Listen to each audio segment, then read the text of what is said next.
Hey everyone, welcome back to The Explainer. I am so thrilled you're here with us today because we're tackling something that is just absolutely fascinating. It's highly practical and, honestly, it's something almost every single one of us is going to encounter at some point in our careers.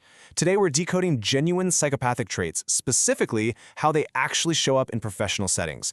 We're going to break down these really complex clinical observations into a clear, visual structure. That way, you can walk away today with a tangible, real-world understanding of exactly what to look out for. So let's just jump right in. So how do experts actually identify a psychopath in the workplace? Well, look, when most of us hear the word psychopath, our minds immediately jump straight to, horror movies or those binge-worthy true crime documentaries with sensationalized villains doing extreme, dangerous things. But I want us to completely shift our focus away from Hollywood right now. We are talking about the person sitting literally 2 desks down from you. We're talking about everyday professional environments, right? The boardrooms, the break rooms, your Tuesday morning Zoom calls. How do you spot a person who operates fundamentally differently from the rest of us, right smack in the middle of a normal workday? Okay, let's dive right into this, quote directly from our source material. The expert notes, "When I've assessed children, adolescents, and adults for psychopathy, there are certain things I look for. And this right here, this is our foundational anchor for today's explainer. We are relying on deep, clinical experience that spans all age groups. I mean, this isn't just everyday workplace gossip or, a simple personality clash with a coworker. These are established, clinical markers that persist from childhood all the way into adulthood.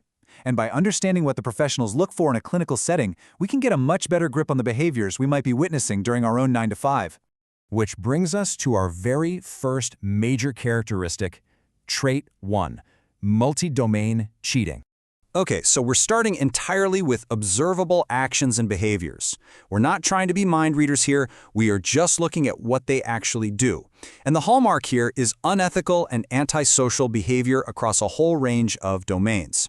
This means the toxicity you see, like, say, subtly sabotaging a coworker's project, selectively omitting data just to undermine a rival department, or even routinely lying about performance metrics, it's never just an isolated incident. It's not someone simply having a bad day because they're under the pressure of a tight deadline. Actually, scratch that, it's not a bad day at all. It's part of a clear, overarching pattern that stretches across their entire life.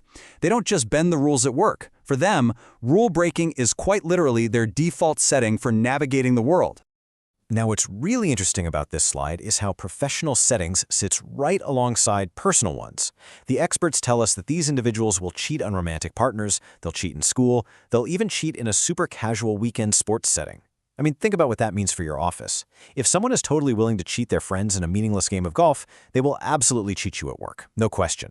In a professional setting, this antisocial behavior looks like confidently claiming credit for a junior employee's presentation, maybe fabricating numbers on an expense report, or manipulating a client with false promises just to secure a big commission.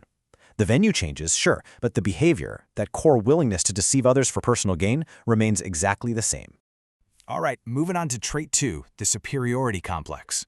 So let's transition from their actions to how their ego actually functions, because their actions of cheating and manipulating, they don't happen in a vacuum. They're driven by a seriously distorted worldview, and this perfectly illustrates the immense psychological mirror of the psychopath. On one hand, they view themselves as, quite simply, better than other people.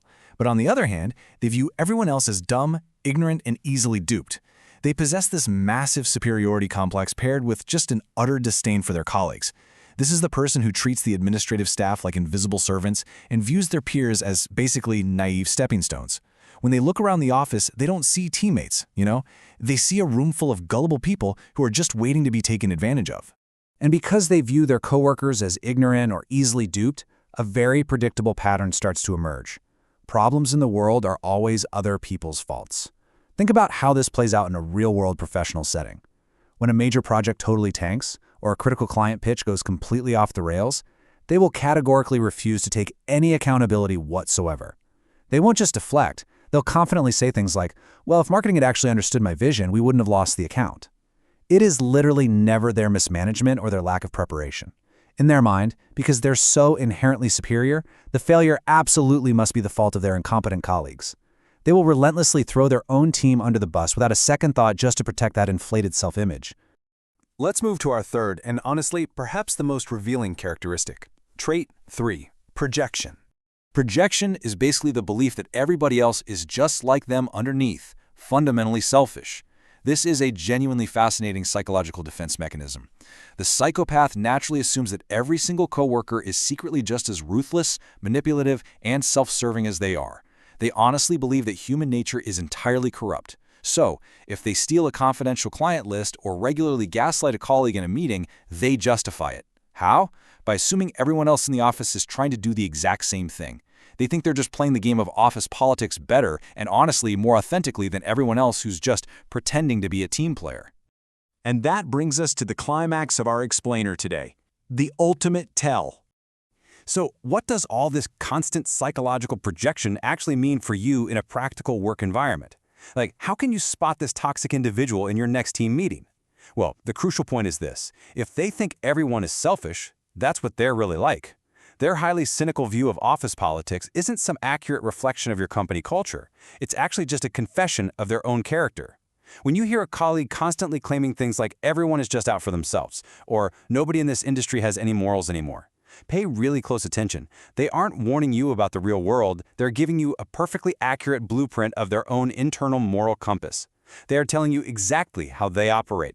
Which leaves us with this final, vital question. Who in your professional life is telling you exactly who they are? Take a second and think about the people you work with right now. Do you see that multi-domain cheating, that undeniable superiority complex? And most importantly, do you hear that constant, deeply cynical projection? I really challenge you to take these 3 clinical traits and apply them to your own workplace encounters. Remember, when someone shows you and tells you who they really are, believe them. Thank you so much for joining me for this explainer. Keep your eyes open out there, and I will see you next time.